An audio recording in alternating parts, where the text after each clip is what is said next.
Friends, मेरा नाम है भारती शर्मा और आज हम देखने वाले हैं क्लास 9 की हिस्ट्री के चैप्टर नंबर 1 जो कि है फ्रेंच रेवोल्यूशन का topic who was Napoleon Bonaparte. तो चलो स्टार्ट करते हैं आज का topic.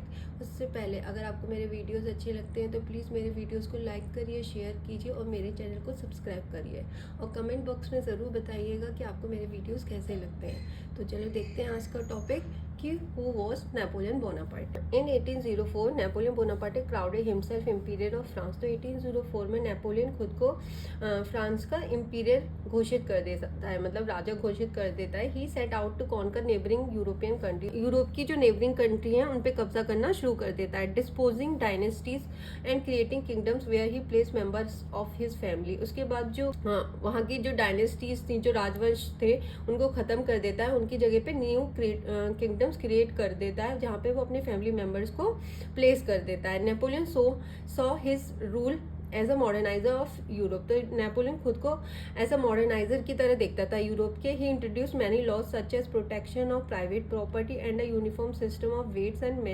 Measures provided by the decimal system.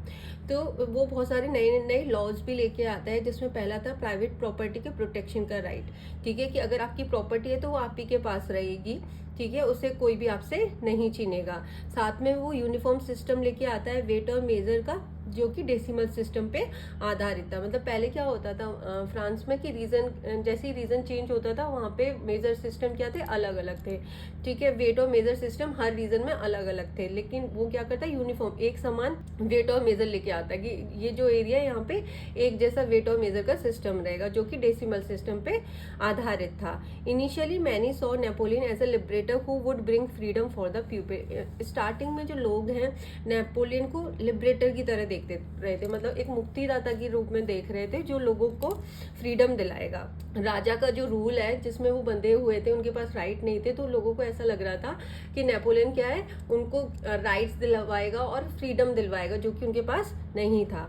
But soon the Napoleon armies came to be viewed everywhere as an invading force. लेकिन यही जो चीज़ है ना वो अचानक से बदल जाती है। फिर बाद में जो लोग हैं नेपोलियनिक आर्मी को, मतलब नेपोलियन की जो आर्मी थी उसको हमलावर समझने लग जाते हैं। But he was finally defeated at Waterloo in 1815। तो फाइनली जो नेपोलियन है वाटरलू के वॉर में हार जाता है, जो 1815 में हुआ था। Many of his measures that carried the revolutionary ideas of liberty and modern laws to other parts of Europe had an impact on people long after Napoleon had left. उसके बाद वो जो लॉज लेके आया था, जो नए नए आइडियाज लाया था मॉडर्नाइज करने के लिए यूरोप को, वो यूरोप के अदर पार्ट्स में भी उसका इम्पैक्ट नेपोलियन के काफ़ी बाद तक भी देखा गया। तो आई होप कि आपको नेपोलियन का जो टॉपिक है अच्छे से समझ में आ गया होगा। Thank you for watching.